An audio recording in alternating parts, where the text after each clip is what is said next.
Sud Radio, Berkoff dans tous ses états. Les perles du jour. Le communiqué, c'était dans Le Monde. Le Monde a publié le bulletin, enfin un édito d'une association qui s'appelle Démographie Responsable. Voilà, c'est Le Monde. Vous voyez, c'est en novembre 2022. Vous voyez, c'était il y a donc 2 ans, et il est titré « Réduire la population contribuerait à l'atténuation du réchauffement climatique ». Alors c'est intéressant ça, bon, on est tous pour l'atténuation du réchauffement climatique, encore faut-il savoir de quoi l'on parle. Et bien voilà, ils disent, vous savez, l'année 2022 est marquée par l'avancée régulière implacable du réchauffement climatique, due à la combustion de ressources fossiles, charbon, gaz, pétrole, etc. C'était, je le rappelle, novembre 2022, c'était quelques mois après l'invasion de l'Ukraine par la Russie et ce qui s'est passé avec les embargos. Voilà, il faut s'adapter à l'évolution climatique. Très bien. Mais alors, comment on fait ? Voilà, il faut être sobre, il faut se serrer la ceinture, etc.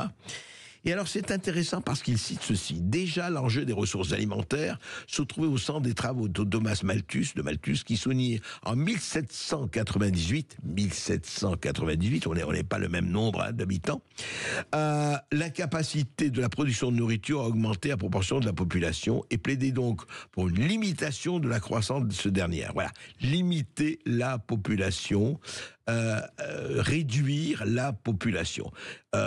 Explosion démographique mondiale multipliée par 8 depuis Malthus.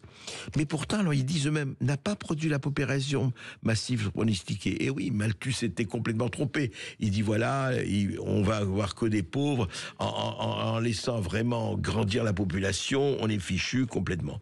Mais, disent-ils, il faut faire attention. Alors, il faut vraiment faire attention, les besoins en biens et services. Et le conflit déclenché par l'invasion de l'Ukraine par la Russie fait ressortir à quel point les chaînes de production mondiale sont sensibles à la disponibilité des ressources fossiles et disposent de peu de marge de manœuvre. Et ils disent en fait, comment réduire la population ? Eh ben, dis donc, c'est tout ce qu'ils ont trouvé, c'est bien. Non, c'est vraiment mal barré tout ça. Sud Radio, Berkoff dans tous ses états. Alors, sans contrefaçon, Iman Khelif, le boxeur, vous savez, qui a été médaille d'or, je rappelle, aux Jeux Olympiques, la boxeuse algérienne Iman Khelif, qui a gagné, qui a été médaille d'or aux Jeux Olympiques 2024 à Paris. Eh bien, aujourd'hui, on révèle, en tout cas on le dit, qu'il n'est pas une fille. Et quand on dit elle est née fille, a grandi fille et vécu fille, eh ben il paraît, écoutez, que ce n'est pas vrai. Et on pensait que c'était réglé, voilà. Simplement, le correspondant, le journal du média en ligne francophone, Le Correspondant, il dit que la boxeuse algérienne Iman Khelif, médaillée d'or, je rappelle, au JO de Paris, elle a moins de 65 kilos, serait en réalité un homme. Le document détaille les résultats d'un examen médical mené en juin 2023 au centre hospitalier de Kremlin-Bicêtre à Paris, avec l'appui de l'hôpital Mohamed Lamine Debarine d'Alger. Il assure que la boxeuse, au centre d'une interminable controverse pendant les derniers Jeux, présente des chromosomes XY typiquement associés au sexe masculin et possède des testicules internes. L'examen révèle également la présence d'un micropénis et l'absence d'utérus, symptôme d'un trouble appelé insuffisance en 5-alpha disqualifié par l'IBA au championnat du monde féminin à New Delhi. Voilà, textes médicaux, etc. C'est-à-dire, en fait, cette femme n'est pas une femme, elle serait un homme, mais elle a été autorisée par le Comité international olympique à participer aux Jeux de Paris 2024. Lausanne mettant en avant, écoutez-moi bien, Lausanne, le siège du CIO, du Comité international, mettant en avant qu'elle possède un passeport féminin et a effectué toute sa carrière sportive dans les rangs féminins. Voilà, donc le communiqué, alors le CIO a dit pas du tout. Non, on a regardé tout cela, etc. Et ils ont dit non, c'est pas notre problème. Nous ne l'avons pas. N'importe quel homme peut simplement se déballer les femmes et participer à n'importe quelle compétition sans donner aux femmes la moindre chance de remplacer des médailles, encore moins de première place. Et c'est Vladimir Vladimir Poutine et puis beaucoup d'autres, y compris d'ailleurs Trump, qui se sont élevés contre cette espèce de confusion des genres. Ce n'est plus cisgenre ou binaire, c'est confusion des genres. Et vous savez, et ça c'est un vrai problème, au-delà de le problème de Iman Khelif, qui serait effectivement pas du tout femme, mais homme, eh bien, quand on laisse rentrer des Joe qui sont devenus des Anna en compétition de boxe ou en compétition nautique, le Joe qui était 343e dans le classement des nageurs devient premier. Évident. Et quand il se bat avec une femme en boxe, et on sait très bien ce qui se passe, il y a quand même un problème pour le sport féminin. Alors quand on dit ça, on dit ouais, vous êtes raciste, vous êtes anti-genre, vous êtes... Attendez, il n'y a pas un vrai problème là. Et il n'est pas temps de se poser le problème et de faire des examens.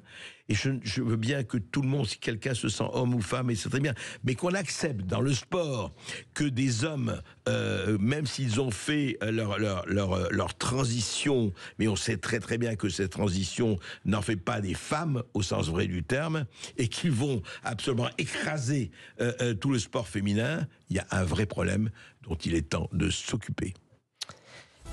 Dans quelques instants, André Berkoff revient pour vous révéler une nouvelle archive, celle d'Hassan II, roi du Maroc, une archive qui date de 1989 et c'est son bravo.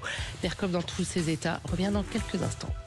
Sud Radio, votre attention est notre plus belle récompense. Ça donne beaucoup de bien aux gens, rien que de vous écouter à la radio régulièrement. C'est très agréable, c'est rare. Bon, ben écoutez, vous voulez me rendre ému, je le suis un peu.